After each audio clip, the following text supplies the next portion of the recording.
It's kind of a quiet epidemic. They don't talk about how dangerous a tick bite can be. For Elena Zajac and her family, a small tick bite changed their lives forever. And years later, the damage is still being overcome. I had tremors, I was shaking like I had Parkinson's. I went undiagnosed for the next 11 years, but I became a sickly child. She was tested for multiple diseases, including Lyme disease, but it wasn't until 2013 she was finally diagnosed with Lyme disease, and at that point had been living with the disease untreated for over a decade. Dr. Patrick Cahill with Hartford Hospital says it's the most common tick-related illness in the nation and was first detected here in Connecticut back in the 70s, and while uncommon, can cause neurological disorders and nerve paralysis if it's untreated. Lyme disease, especially if it goes untreated for some time, can lead to some sort of autoimmune reactions and can cause some of the longer-term manifestations. Experts say 10,000 people per week contract Lyme disease across the nation, but that number here in Connecticut could be 10 times more than the actual amount because many cases go unreported.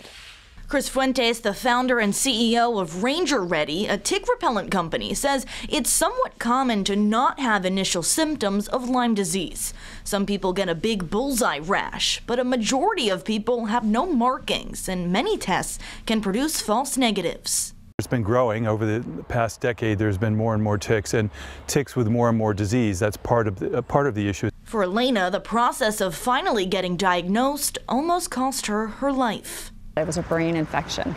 That's what it ended up being. I had brain inflammation that was not being controlled. It's affected every single system in my body.